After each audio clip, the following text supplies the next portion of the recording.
Well, good morning, everyone. Welcome to the Sustainable Development Impact Summit, hosted by the World Economic Forum here in New York, September 25th, United Nations General Assembly Week. My name is Dominic Waughray. I head our Centre for Global Public Goods, and we're delighted with this rather extraordinary, exciting press briefing to announce the Global Plastic Action Partnership. We have a wonderful panel across government and corporate representatives to speak to this very, very exciting and interesting initiative. And we'll hear from all of our panelists in turn, and then hopefully we'll have a chance for a couple of questions from some of you from the media. I would like to introduce, in no order of importance or hierarchy, everyone is a really key player in this partnership on the table, but I will go from my left along the panel. So Minister Luhut, who is the Coordinating Minister for Maritime Affairs for Indonesia. And as many of you who look into these topics will realize that the challenge of plastic pollution is huge everywhere, but probably one of the countries facing not only the challenge, but also responding to it with a great sense of leadership under your guidance, Minister, is Indonesia. Then to Minister Luhut's left, we have Thérèse Coffey, who is the Parliamentary Undersecretary of State for the Environment for the United Kingdom. And for those of you who've been following international affairs, there was a very important Heads of Government Commonwealth Summit in April of this year, where some very, very important initiatives were made on plastics and oceans. And we'll hear a little bit more about that, and also about the Global Plastic Action Partnership. To the Secretary of State's left, this is just such a brilliant panel to have you talking about this topic with you today, is Catherine McKenna, who is the Minister of Environment and Climate of Canada, and most recently has been hosting the G7 environmental discussions with ministers in Halifax in Canada. And for those of you who have been watching these events, Canada has had an enormous impact with the G7 on issues to do with oceans and plastic pollution and environment and climate. So, Minister, welcome, and thank you for sharing your time with us. And we'd like to hear a little bit from you about how Canada's G7 work on plastics and ocean has advanced, and engagement with the Global Plastic Action Partnership. To Minister's left is Mike Witt, who is the Corporate Director of Environment, Health, Safety and Sustainability from Dow Chemical.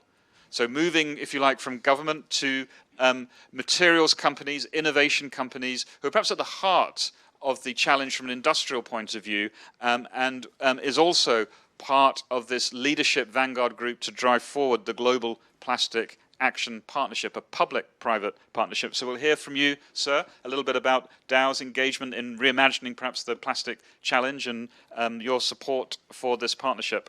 And then finally, but as I said, by no means least, all we've done is gone from left to right along the panel, is John Banner, who's the Executive Vice President of Communications from Pepsico. And again, a world-leading global brand in the consumer space, and a leading and foundational partner of this new partnership, the Global Plastic Action Partnership. John, will hear from you a little bit about PepsiCo's take on this issue and your engagement in the partnership. That's our panel, and maybe if I can start with you, Minister Luhut, in terms of the urgency of the plastic challenge in Indonesia, how your country is tackling this, and how you can see the usefulness of a public-private partnership to help you solve some of these problems. I think I will pass you the microphone. If you have a microphone under your collar, so you're good to talk. Oh, okay, thank you. First of all, thank you very much for this golden opportunity to explain about Indonesia facing this marine debris or plastic waste right now. I think you are aware Indonesia is the largest archipelagic country. Our population 265. Our coastline is like 108,000 kilometers, and 50 million people of Indonesia live in the coastline. So you can imagine right now the problem of the plastic in Indonesia. So we are working very hard to get with the World Bank to conduct a study about this plastic issue and how do we deal with this. So basically the data that we get it from the the World Bank, the finding is that 80% of marine plastic waste in Indonesia come from 87 cities in Indonesia. So by identifying this problem, then we'll go further to look for the solution of this issue. So then we take the action on that. There are several issues that we have to tackle. Number one, regulation. Number two, I think education. How do we insert to our curriculum understanding about the dangers of this plastic? So that the message that we give it to the young generation of Indonesia, microplastic eaten by the fish eaten by the human, and when you're pregnant, especially for the woman, then most likely your baby gonna be stunting. So we don't want to see the stunting generation in Indonesia. That's I think these messages give very strong influence toward the people of Indonesia. Number three, now action plan. How do we do it now? So then we have several model city in Indonesia, like I mentioned during my briefing over there. Ban on plastic. There are 3 cities right now. Number one is Banjarmasin in Kalimantan Island, and Balikpapan, and one in Badung, Bali. So ongoing right now, already in Bandung, the capital of West Jawa Barat, and also in Padang in Central Sumatra. So that's, I think, the effort doing so far, because we understand we have to go to from the city. Now, how do you replicate this? Of course, we have a meeting in that city. So bring the other cities to visit the mayor, see what happened over there, how do you do, let them get the briefing. So it moved very well. Now, how do we deal with the garbage? The presidential decree allow us to waste to energy. So meaning that we can build the power plant over there to process this one. So we see the economic movement in that issue. So this one is moving right now in Indonesia. And also, Indonesian plan, reduce waste through the 3R, reduce, reuse, recycle, up to 30% until 2025. This is the target of the government of Indonesia. We have to set up the target. And while targeting to reduce marine plastic waste as much as 70% by 2025, it's not easy job. 70%. 70%. Yeah. So it's only take like 7 years time right now. We have to work very hard. I give you one example like Citarum River. I think minister also been live in Indonesia a long time ago, maybe 15, 18. You're making me sound really old now. Yeah. And that maybe make you minister. Yeah. They promote you to be minister because of the successful of your husband in Indonesia. And the Citarum River, this is one good example, because this is 297 kilometers and around 17 million people live along the coast, along the river, and 3,400 industries over there, and they dump everyday liquid waste, 34,000 tons every day. So you can imagine the quality of water over there. You cannot eat at all. So we discovered this one. Since 6 months ago, the president issued a decree to clean up this one. Been working together with the military. That's the fastest way, the cheapest way in Indonesia. So we clean up now. If you look at the status of the Citarum River right now, much better than 6 months ago, because there was claimed by the news the Citarum River, the dirtiest river on earth. So, ladies and gentlemen, I believe if we work together globally, like I mentioned earlier, that could also help us to solve this problem. This is also very dangerous to our ecotourism, because like I mentioned, over 150 million live on the coastal line. So we need the technology. We need also some research on this. We need also some, cooperation, because this garbage or this marine debris is not only from Indonesia, but also some from other countries. Because Indonesia, in the northern part of Indonesia and Pacific Island, in the southern part of Indonesia is Indian Ocean. So that's, I think, my message. I'm so glad with this meeting and share with you what we have done so far. We are not only talking anymore. We identified the problem. We know what's really going on. We know the dangers of this. We know how do we do it, but we cannot do it alone. So we have to do it together. I'm so glad with some of my new friends here now can work together with us. Thank you very much. Minister, thank you so much. I mean, with these very, very ambitious targets of 70% reduction in plastic pollution by 2025, it's very clear that you're seeking collaboration across the private sector, across other organisations, with key governments from around the world to help deliver action on the goals and targets that you've set. And I think that's very much at the heart of the Global Plastic Action Partnership. We're delighted that Indonesia will be the first kind of area of work to bring together this expertise to help you. Well, to be honest, it's not easy, but I should say to you, we have to, put it with the iron fist, and also to encourage, to give them understanding the dangers of this for their own family, not only for the country. Forget it about the country. I'm talking about your family. I said to my speech. You want to see within your family stunting because of this. If you don't want, let's join with the government to solve this problem. Fantastic. If I can move on to Thérèse Coffey. So you can see the passion and the need for action in Minister's kind of overview. And I think kind of the opinion in the United Kingdom as well has risen quite dramatically about the urgency of the plastic challenge. And there's some great leadership that you showed in the Commonwealth Heads of Government meeting. Perhaps you can tell us a little bit about how you've been advancing the agenda in the UK and the initiation of this Global Plastic Action Partnership. Well, good morning, everyone. I'm Thérèse Coffey, and as Dominic said, I'm Minister in the UK with responsibility for our resources and waste policies. And I think one of the first things I did was to change the name of the new strategy that we're developing from waste and resource to the other way around. Because as we discussed last week, you can get cash for trash. And it's building that element of making sure that we ensure that people use plastic appropriately.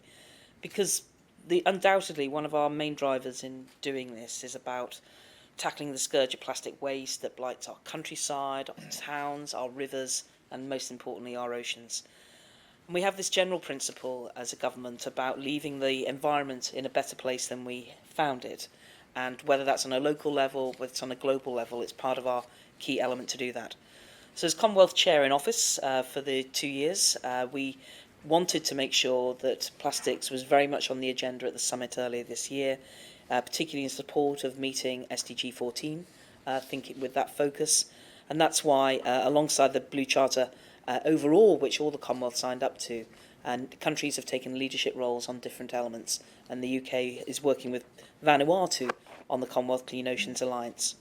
So recognising the different activities that go on, we particularly chose to focus on getting microbeads out of products, about cutting down on single-use plastic bags. Some countries have banned entirely. Countries like the UK have added a levy, which has seen a reduction of over about 85% in the amount of plastic bags that are circulated annually. It's several billions. I think it's nearly 16 billion since we launched the levy in England just in 2015. There's 16 billion fewer bags. But also other initiatives where things like the Global Ghost Gear Initiative, I think, are important aspects of that. We all recognise that plastic does not belong in the marine environment. The growing body of evidence is very clear, not only about marine life, but the potential impact on humans needs to be considered as well.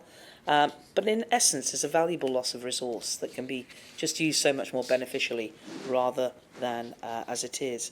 So waste prevention is fundamental to addressing that challenge. And I know that Indonesia recognises that as well. So in the UK, we're looking at better product design to enhance ease of reuse and recycling, to use the right materials, so plastics which can easily be recycled, because actually almost every single plastic can be recycled. It's just not necessarily straightforward to do so, and the costs will vary. So we are in the process of developing new business models that support reuse and repair as well. And that's why this whole circular economy, this is having the benefits of a sustainable, resilient and growing economy is there. But we recognise government action isn't the only way you can achieve this. We also recognise that while the Commonwealth is exceptionally special, and the relationship that we have through our fellow Commonwealth colleagues in overseas territories is probably only second in global to the UN itself, we do believe that we want to go further, and that's why I'm delighted to be here at the launch of the Global Plastics Action Partnership.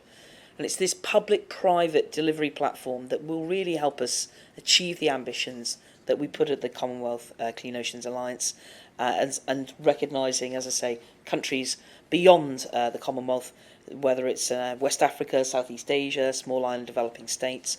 It's these practical action plans, but also I think from the meeting we had earlier, there's some real opportunities for governments to help businesses come together. There's definitely willingness to do so, but it's getting them sometimes over that edge to work together to solve some of these technical challenges, which I believe is perfectly possible. So I was very inspired by the lady who spoke from your company earlier, and see what we can do to try and help that. So we need to help enable, scale up the proven practical actions and innovations already underway and get that systemic change. Thank you. Minister, thank you so very much indeed. And that network of Commonwealth states has proved so important. We had friends and colleagues from Ghana expressing kind of keen interest in engaging in the partnership. You mentioned Vanuatu and others. And this public-private element, I think, is something that resonates very strongly. If I can turn to Catherine McKenna, Minister of Environment and Climate for Canada. You've been exemplary in the leadership through the G7 process to place not only climate but also oceans and the plastic issue on the agenda. Perhaps you can tell those who are watching kind of what you've managed to achieve through that process, and particularly what brought you to also engage as Canada with the Global Plastic Action Partnership. Well, thank you very much, and it's great to be here, and I always like unusual partnerships, so I think this is a great example. So just stepping back, why does Canada care about the plastic pollution challenge? We're an oceans country. We actually have the longest coastline in the world. 1 in 5 Canadians live on the coastline, and we rely on it for food. We rely on it for economies. Communities rely on it. And I was just in the high Arctic. In the high Arctic, there are not a lot of people who live there, and they're not the plastic pollution problem. But when you open up, you dissect fish, dissect birds, you will find plastic pollution in them. And so pollution knows no borders, as we know. Bisa, does that mean we can? And I lived in Indonesia and saw the challenges there as well, impacting on people. And so it was quite clear we needed to take action. I'm just a practical person. I think so is the Prime Minister. So at the G7 in Charlevoix, at the Leader Summit, he launched the Ocean Plastics Charter. And what is that about? It's about setting targets for reducing plastics, including the recycled, making sure that they're recyclable, compostable, biodegradable. It's also supporting developing countries. We know that a lot of the plastic pollution is going in through rivers in particular countries who need support on the waste management piece.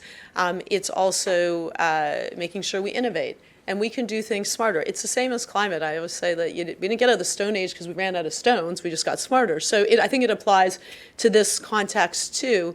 And so that we built on that. We've extended beyond countries, because countries, it can't just be countries. Business has to be part of the solution, and the finance sector has to help finance this transition. And so I was really proud. We just hosted the G7 in Halifax, which was environment ministers of fisheries and oceans, and energy ministers, to broaden it. And so we have some of the partners here, Dow Chemicals, we're going to bring on Pepsi-Cola, we got Coca-Cola, we've got Walmart, really stepping up and saying, okay, we need to be part of the solution, and how do we work together to be smarter? And if you think about what's going on, so my kids are always good at bringing it back home. So they don't like using plastic bags when we go to the grocery store. I think we all realize that we have to, reduce our use of single-use plastics. But plastic bag takes about 5 seconds to make. It takes about 5 minutes. It's probably how long we use it, and it takes 5 centuries to degrade, and it's still in probably microplastics. So we need to We need to just do better. So it's great that we're taking the plastics charter which sets the ambition to a more practical level, which is the Global Plastic Action Partnership, why we're all here. Okay, so what are we going to do together? How are we going to meet these targets? How are we going to get the financing? How are we going to partner with Indonesia and other countries that really want to be part of the solution and are working really hard? And so I actually am quite optimistic. And we were just hearing, I mean, I was always happy when I hear about Canadian companies. One of the companies is called Enerchem, and it's a company that basically takes your waste, so municipal waste, and then converts it into useful products. And these are the things that we can do. We are getting smarter. We can, I'm a lawyer, not a chemist, but I mean, there are really smart ways we can do things. And so I see the opportunity. And we know what the problem is. My kids say, we know what the problem is. It's plastic pollution. So let's just be really smart about the plastic pollution. And also, we're wasting money. We're wasting about $120 to $150 billion when we just throw out plastics. We want that to go back into the value chain so that we don't have it in our dumps, so we stop treating our ocean like a dump, and we actually create value, create innovation, and also create good jobs. And that's a huge opportunity, and that's why I'm actually really thrilled that we're bringing together unusual partners, because we can't do it alone. Certainly government can't do it alone. Industry can't do it alone. You need good policies. You need good partners. You need innovation. You need financing. And you need the world to come together. And I am sure we can do it. It's hard, but it's critically important. It's like climate change. We don't have a choice. We can't, as it's been said, we need nature. Nature doesn't need us. And so we need to figure this piece out. And I'm really excited that it's now at the forefront of the international agenda. And I'm really proud that we have partnerships like this and really solid partners. We're all going to work together and we're going to get it done. Because we owe it to our kids at the end of the day. Everyone here, I'm sure, has kids, grandkids. We care about the future generations. And so let's just do it. Minister, thank you so much. And that's a real kind of rallying call, I think, for those who are watching this.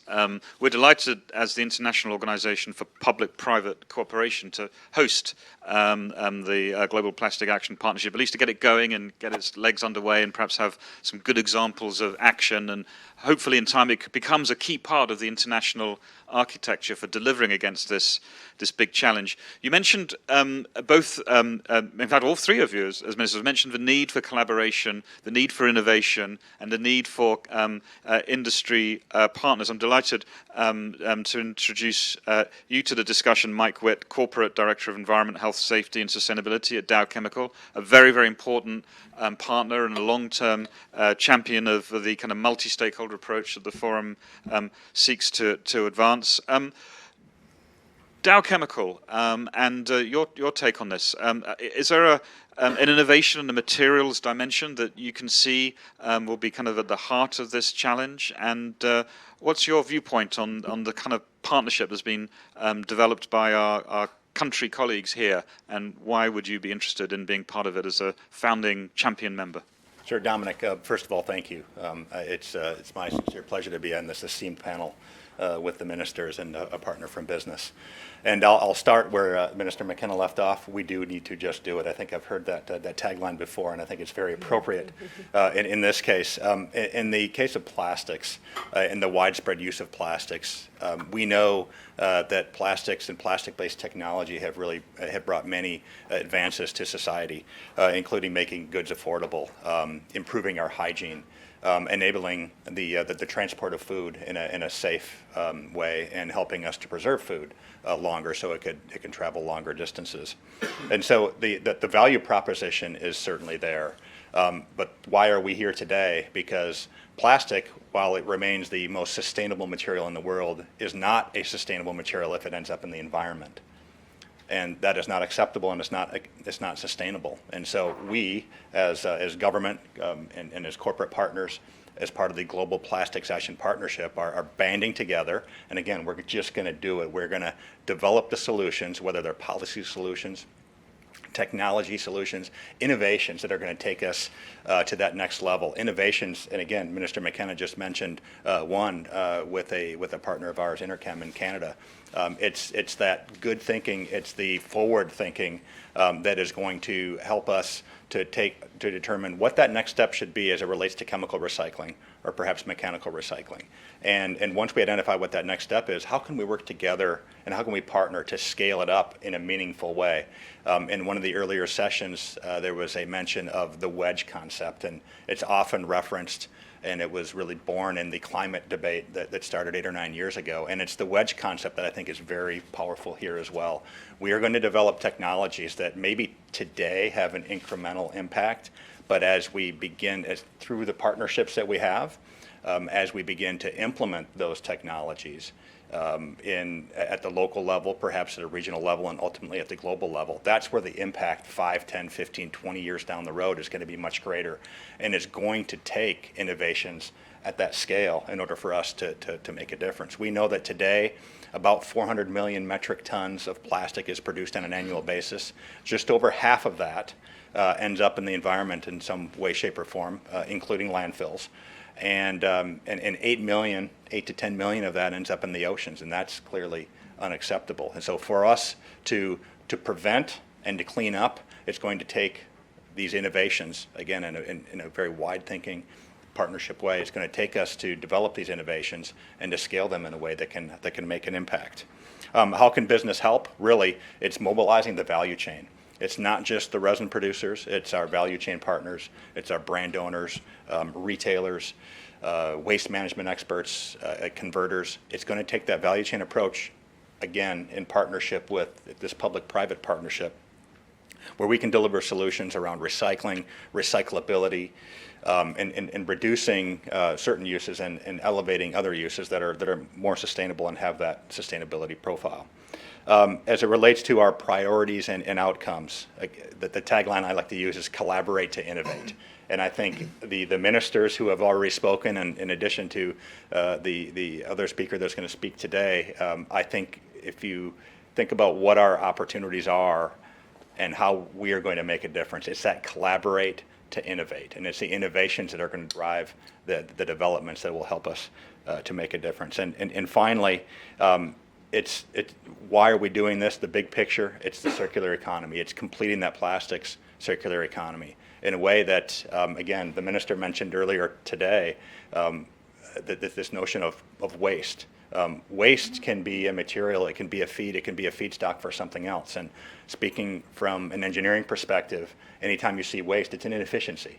And so let's manage this inefficiency in a way that we can complete that circular economy and we can achieve the goals that we set out to achieve, which is one, ensuring that plastic remains a sustainable material going forward, and two, no plastic waste ends up in the environment. Thank you, Dominic. Thank you, Mike. That was excellent. Because there's innovation in there about the material flow. Plastic has been such an important workhorse of the economy. It's about sustainable plastic, kind of reimagining how we can create a material that doesn't get dumped into the ocean or the land, but is useful and used and constantly used, and we can unlock so much economic value and jobs and things from that process. Circular economy that you mentioned, and it's been very interesting for us at the World Economic Forum. We created a platform for accelerating the circular economy, and the sort of ideas have come out of that for focusing on key material flows like plastics. People have mentioned oceans quite a lot, and those of you who are watching, you won't be able to see this, but very, very keenly listening in the audience here is the United Nations Secretary General's Special Envoy for the Ocean, Peter Thompson, and Goal 14 has got so many targets attached to oceans pollution. That this is a really interesting topic that brings together the innovation, collaboration, oceans agenda, jobs, circular economy. It's one that you can really get behind on so many levels. It's fascinating. Thank you, Mike. Finally, John Banner, who's Executive Vice President of Communications of PepsiCo. Collaborate to innovate. We've heard the kind of public-private piece, the scale of the challenge. PepsiCo is another fabulous partner of the World Economic Forum. We're delighted with your leadership and spotting the opportunity here and talking to our governmental colleagues in the G7, UK, Canada, and others. What do you hope to get from the Global Plastic Action Partnership, John? And what's your kind of viewpoint on the scale of the challenge and how much we need to all kind of bring to bear our expertise from across government and business to help solve this challenge? Thank you, Dominic. Thank you, Mike, and thank you to the ministers who are here today. And thank you to WEF for bringing together this very powerful partnership. Let me just begin by sort of setting the context for why PepsiCo is so interested in this and why it's such a priority. Sustainability is a top priority for PepsiCo. It's embedded into our business model and our business plan. It's been that way since about a dozen years ago when our Chief Executive Officer introduced Performance with Purpose, which is our goal to deliver top-tier performance while leaving a positive impact on society and the environment. And plastic waste is one of the biggest environmental issues, sustainability issues we have today. And we've set our own goals voluntarily to make 100% of our packaging recyclable, compostable, or biodegradable by 2025. We're changing materials to use more recycled plastic in our existing products. We're investing in innovation to create new materials with partners. We have a strategy called Beyond the Bottle, introducing sustainable solutions. We have one that's in Latin America and the U.S. called Drinkfinity. As you know, we announced our intent to purchase SodaStream recently. And vitally, it means working with partners to dramatically increase the amount of plastic that is recycled. And I think that's what we're here today. But the scale of the problem means we can't do it alone. As you've heard everybody on the panel today say, I think the scale of this problem requires collaboration. And I think, that's why we're so excited about the Global Plastic Action Partnership. I think this is a vital initiative for creating a change in the system of coastal waterways and recycled plastic and investing in solutions or innovations that can actually increase the rate of recycled plastic in the marketplace. There are, industry can do its part, but there's obstacles of, public education of the importance. There's regulatory issues that need to be addressed. There's infrastructure that needs to be created. And that's just not, it's a global problem. It exists everywhere. So we have to work together, and we're very proud to be a part of this partnership. And I think, as Mike said, the reality is that plastic has served an important use in food safety, portability, et cetera. I think we have to do our job to make that a circular economy so that plastic that's provided such a service to consumers actually creates new plastic. So we're proud to be here, and I think there's enormous opportunity here. Thank you, John. And thank you, everyone on the panel. Now, there might be a question or two from those who are listening. So if anybody wants to ask a quick question to any of the panelists about the Global Plastic Action Partnership, please do feel free.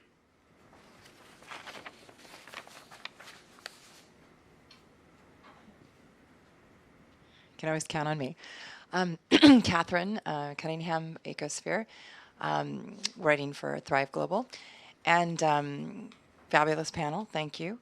I loved your point on, a true ecosystem operates without waste. And so there's an opportunity here to design forward where we're essentially mimicking the way ecosystems naturally operate.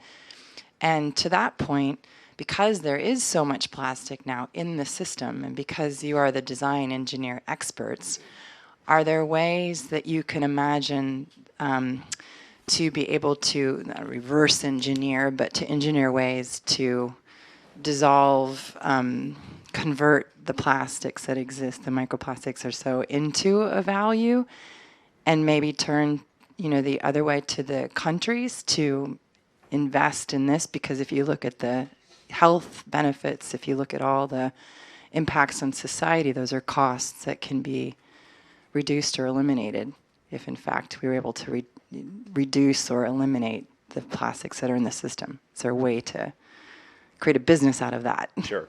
Thank you for the question, Catherine.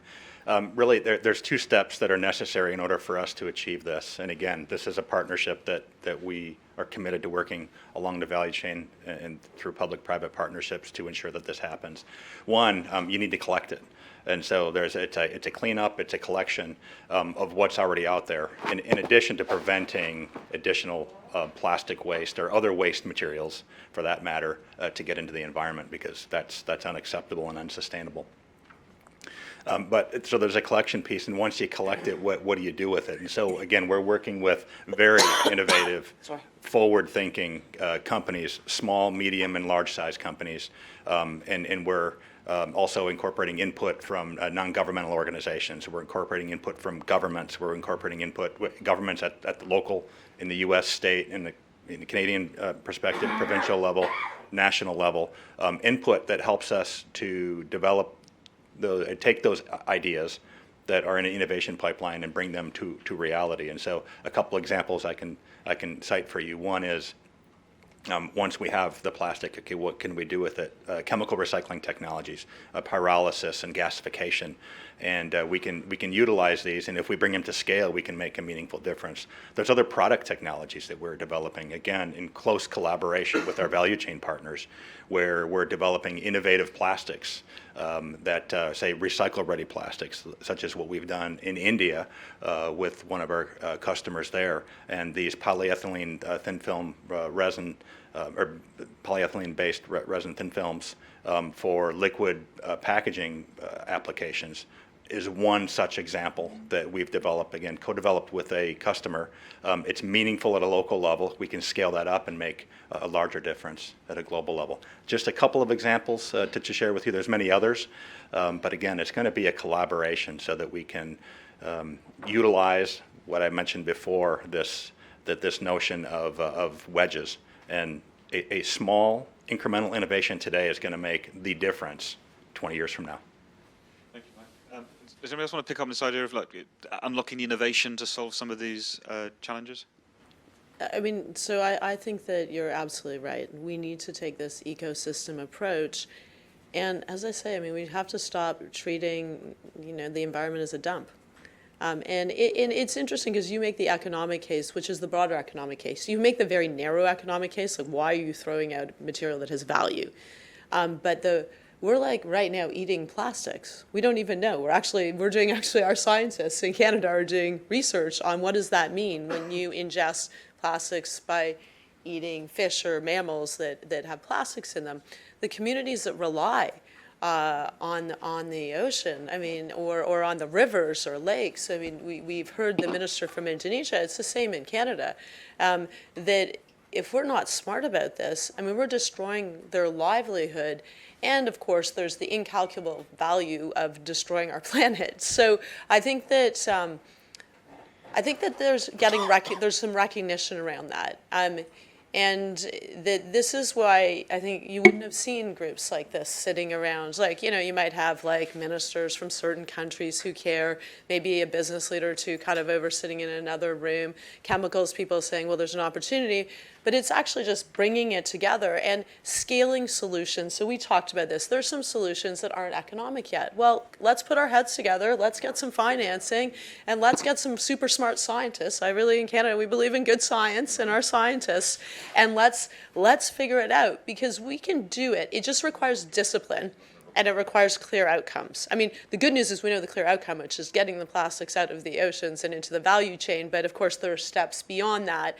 And so I think business is good because business is very focused. Government, unfortunately, there are electoral cycles. So we need to make it robust. The way we're approaching this needs to be something that, I mean, we'd like to be in politics, for a while. Like, we're not planning to get unelected. But, it has to be resilient so that you will continue moving on this agenda. It can't just be Canada decided one year, it'd be really nice of the G7 to do this.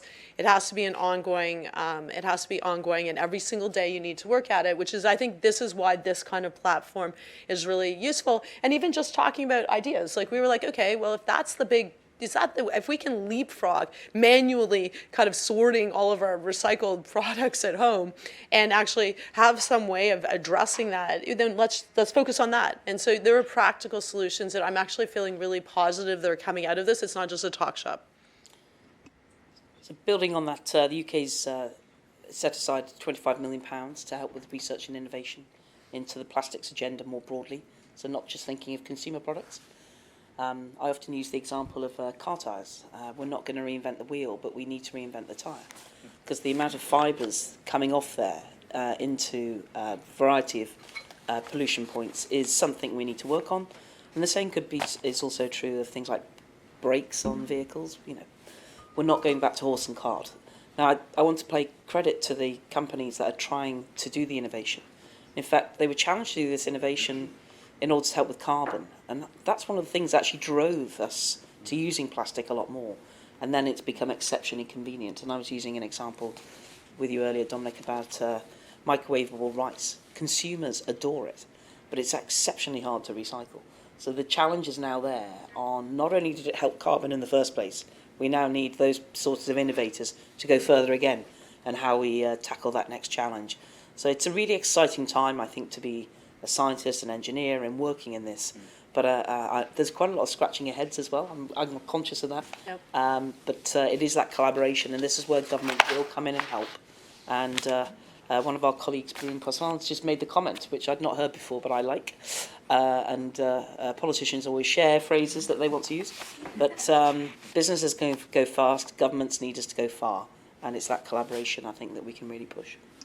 Fantastic. So this sort of spirit of innovation for collaboration driving the Global Plastic Action Partnership, delighted with such fantastic leadership from across the public and private sector. We're very, very honoured to host this at the World Economic Forum as the International Organisation for Public-Private Cooperation. With that, we will say goodbye to you from the Sustainable Development Summit here in New York, and wish you all the very best for the rest of your day or viewing on the internet. Thank you and goodbye, and thank you, panel. Thank you.